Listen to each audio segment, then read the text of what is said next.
Mate, how are you? Good, yeah. That went well. Saw Jack had the rack there. That looked pretty good. He did pretty well there, didn't he? They look lovely, nice and tender, nice. Hi, Pearl. Just waving at my neighbour. Sorry. Yeah, I mean, and I think that's one of the things when you talk about goat, people expect it to be tough and gamey and only good for stew. And it was, for me, it's great to see someone like Jack actually just go, look, this is a rack, just like a lamb rack, and just as delicious, which is great. I mean, that's what we've been saying for as long as we've been doing this, that it isn't difficult to cook, unusual, gamey, difficult to taste, really chewy. Like it's just like most of the other things you eat. You just haven't had the opportunity to eat it because of its availability. Definitely, yeah. Jack and I were talking about this a bit earlier in the week. We were saying, goat is, it's kind of like gold star lamb, sort of, it's lamb plus one. Yeah. I mean, and one of the other things I think is that traditionally when people have tried to buy it, they've had to buy it from places that are importing it, probably from Europe, where they're probably not reared as well. In the UK system, the animals are treated really well. They're properly fed, properly looked after, treated like any other sort of meat animal. Whereas in the UK and in parts of Europe, they're used as like a second hand. They're not really considered sort of worth putting the effort in, which is something that we do. They're really well reared, they're really well looked after, as if you're raising any other kind of lamb. Okay, so a quick introduction for everybody that didn't watch earlier. This is James of Cabrita Goat Meat, who breeds the wonderful meat that we're cooking up here. You're based in the West Country, so give us a little bit of history. Oh, and a quick question: how come it's called Cabrito? Well, I wish I could tell you that it was Cabrito is Spanish for baby goat. And when we were setting the business up, we were looking for a name. It was the only Twitter handle that was left that had anything to do with baby goat. So we took that. I wish I could tell you it was a more romantic story than that, but it isn't. Okay. Well, it's much the same as the story of barbecue lads, mate. Well, exactly what it says on the tin, right? Yeah. So I mean, I was a chef for a long time. I cooked professionally in London for about 15 years, but grew up in Devon where I am now, and we moved back. And then through a series, I was working for Hugh Fearnley Whittingstall at River Cottage, which is based around here. And through a series of coincidences, we ended up with a few goats in our back garden. And when time came to slaughter them, because they'd done their job of sorting out a bit of land, I asked if I could put them on the menu at River Cottage, and River Cottage said yes. And they sold so well that I thought, this is crazy. After 15 years of working in London and never cooking goat, it can't just be this little sort of outpost in Devon that has a thirst for goat meat. Maybe there's something more to it. So I went back to the dairies that I was getting them from and said, can you get me more of these? And then it grew and grew. And eventually we went to sort of the commercial dairies. And the commercial dairies have got a real problem, or they had a real problem. And that was, you can't milk a male goat. So what do you do with all of these goats that are born on the farm every year that you can't sell for meat because we don't have any cultural history of eating goat in the UK? And sadly, the answer was euthanize them, much the same as they used to do with the veal calves. And that just seemed outrageous to me, and still does. I mean, I've talked about this almost every day of my life for almost 10 years, and I still can't believe the entire dairy industry was predicated on the idea of killing 50% of the animals that are born on the farm every year. Like, just bonkers, especially when goat is so well regarded. I mean, I've just seen a guy that's tuned in from Panama City. I mean, goat won't be unfamiliar to that guy. He'll have eaten it before. South America eats a lot of goat. All over Asia it's eaten. In other places in Europe it's eaten. It's just in the UK it's not eaten. So we thought, looking around my experience of sort of food, and I thought maybe we could rear a few goats, solve this problem in the dairy industry of euthanizing animals, and introduce goat into the UK at the same time. So that's kind of a snapshot of what we did. Well done. I was introduced to the goat. It was probably about 3 or 4 years ago. It was a restaurant in Soho. I remember going down the stairs. It was a barbecue place. Yeah, I heard you say that earlier on. That'd be Temper, right? Temper, that's the one. That's the one. Yeah, that's our goat at Temper. The Philippines. Hi in the Philippines. Another country with elite goat over in the Philippines. Indeed, I can't read the name. Mars. Yeah, well, Temper take whole carcasses from us and they smoke them, and they do like that classic South American goat barbacoa and then serve it on a taco. Yes. Oh, it was sensational. There was a really lovely chef in there. I remember I was with the other barbecue lad's mate, who's now in Sydney, or back in Sydney, and you know, they took us into they showed us into the cool room and took mutton chops. Was it mutton chops? Did he have? Was it Traveling Gaucho Martin? Might have been. Yeah, I remember. Like Argentinian guy with big, Martin, that was him. Yeah. No, he was really proud and he was really excited. And he showed us the cool room there. And we saw whole goat carcasses in there. It was like, wow. They were mine. Yeah. So we've been serving them since they opened. And for us, like, putting goat on a really prestigious menu like that has changed everything. You know, it just allows us, because people like yourself or other people that have never, how you doing out of Africa 27? Someone else that would be used to, they won't be unfamiliar with goat in South Africa. Put it on the bra over New Year's. So a lot of putting it on restaurants like Temper and allowing people to try it in a restaurant has been a big help to us. Like, and then people, they realise that actually it is delicious, and maybe I can make this dish at home, and then they order it from us.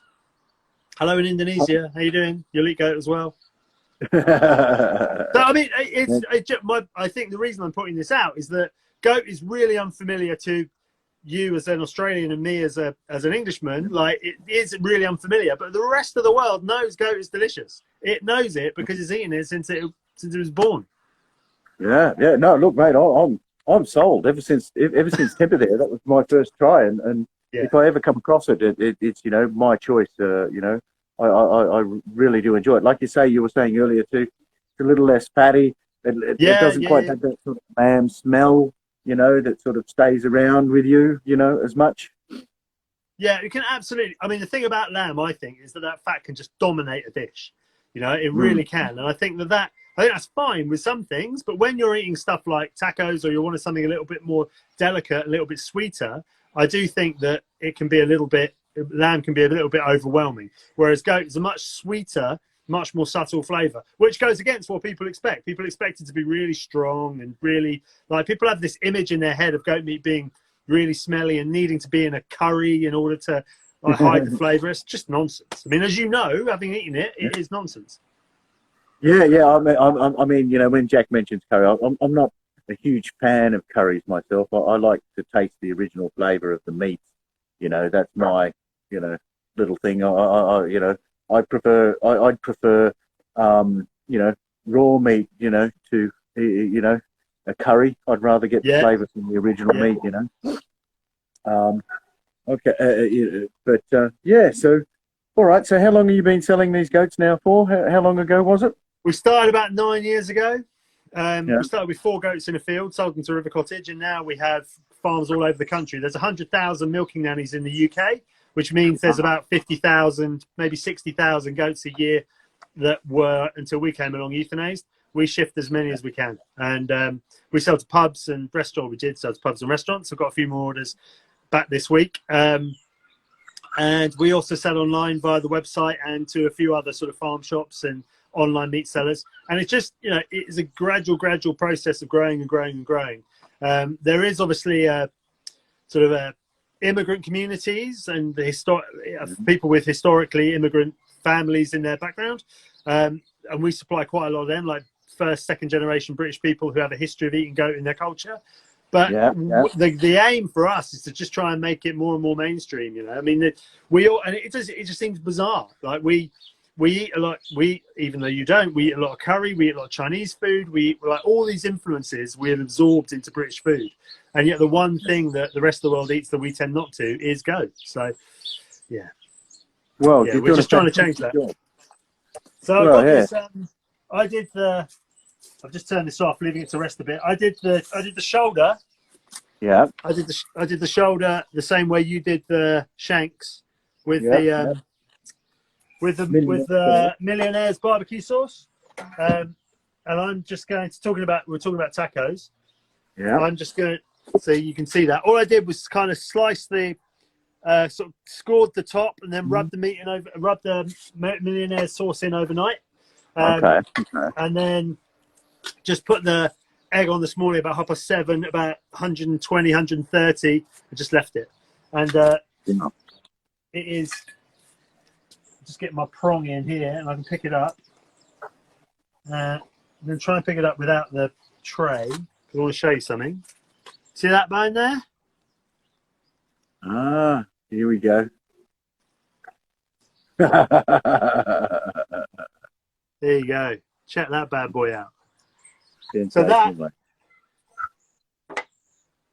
and that's just pulled a little bit of meat out there. You see that? Oh, I mean, that looks perfect. amazing. Wow. Wow. So I'm going to wrap it for about half an hour. And then I'll just pull it apart and we'll have some tacos later on. I mean, or some burritos or something. It's the easiest food in the world. So lovely. Okay, okay. Well, I think for mine, I'm not quite sure, but I've got some buns inside. I was thinking of pulling the meat off and putting them on buns and enjoying the buns. Nice. They make a lovely slider, yeah. And then make, what sort of condiments or salad or something should go with it? Well, I'm going to pour a little bit of the Millionaire's sauce, okay, which is the wild beer barbecue sauce that I marinated in. This stuff's delicious. It's like barbecue sauce for grown-ups, like without that really, because some barbecue sauces can be really sugary and really vinegary, like that, just a bit over the top. Whereas this is really subtle. It's a lovely flavor. So I'll probably make like a tomato, red onion, coriander, little salsa, maybe come back out and maybe smoke some tomatoes and make a little like bull's blood tomato ketchup. wow. The other thing I really like doing with, the little gem lettuce is, especially when the egg's done and it's cooling down a bit, it's just slice them in half, put them in the egg, leave them for sort of 10-15 minutes, and they start to just soften up a little bit. And then kind of drench them in lime juice and chili and a little bit of olive oil, and then that sort of, you then chop that up and put that in the taco as well. Nice. Yeah, we've got some black beans. I cooked some black beans as well, so I make a little bit of black bean puree with some cumin and some red onion and just blitz that up. The kids won't eat any of that. They'll make a little taco sandwich and just eat the meat. All their condiments will sit aside. Yeah. Perfect. So is there any particular cut of goat that's any better than any other cut? Like you're cooking the the rule of thumb, as we said earlier on, the good rule of thumb is anything you do with a lamb, you can do with a goat. So if you want to do a low and slow, 120, 130, 5 to 6 hours, pull the bone out like that, then a shoulder is perfect because it has because it has a lot of sort of that gelatinous goo in it that keeps it really moist.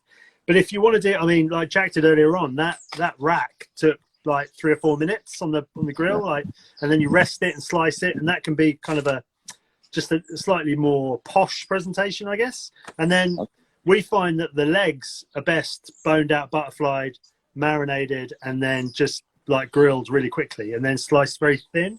Like those like the Turkish grills where they flash fry everything and then cut it really thin, shove it on a shawarma, and out it goes. That, I think, is what's best for the legs. If I'm marinating the legs, I usually go because goat hasn't had the sort of 5,000 years of farming that's changed it from a wild animal to a farm animal.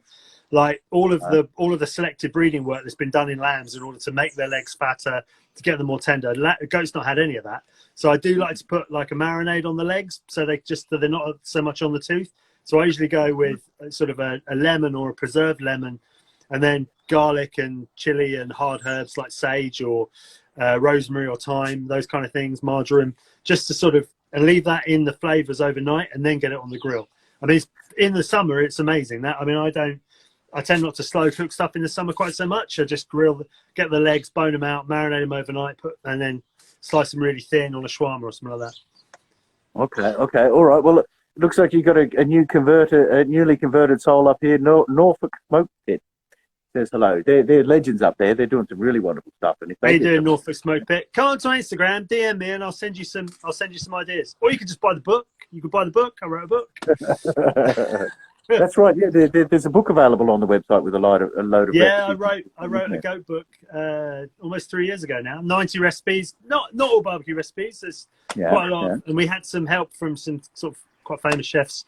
Neil Rankin, who owns Temper, he gave us his taco recipes in that book.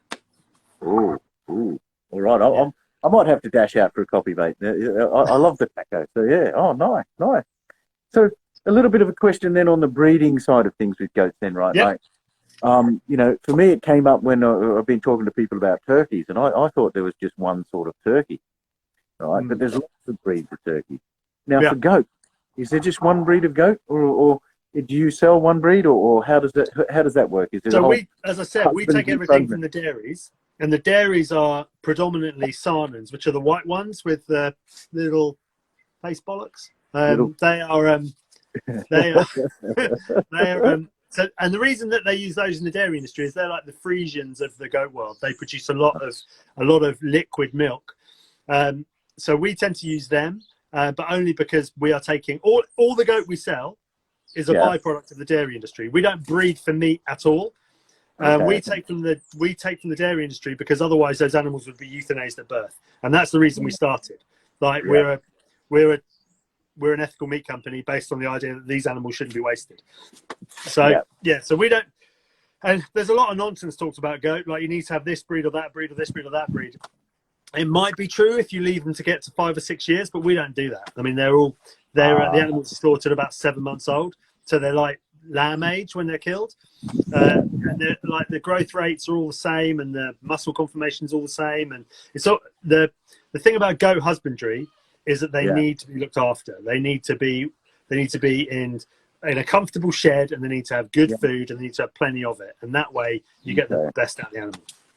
Which And is it true they eat anything? No, I don't know. I don't know how this has become the thing that everybody knows. There's two things everyone knows about goat, and they're both wrong. Yeah. First one is they eat anything. They don't. They're really fussy eaters. Even if you spill their food on the floor, they won't eat it. It has to come out of a clean, dry. I think the reason that has become the thing that people understand about it is they use nibble like we use touch. So if they come up to something and they want to know what it is, they'll nibble it and go, "Oh, what is that? I don't know what that is," and then they'll smell it and then they'll wander away. So so it's not. And the other thing is that goat is the most widely eaten meat in the world. It's not. It's just that's nonsense. Pork is the most widely eaten meat in the world, followed by chicken, and then beef, and then it's goat. So so the two things that everybody knows about goat are the two things that aren't true. But there we go. Right. Okay. So they don't eat the bed sheets off the clothesline then? No. It's anyone that keeps goats, anyone that knows goats finds it infuriating that they have this because they're really, really fussy animals, and they're really, I mean, they're very characterful animals as well. I mean, people that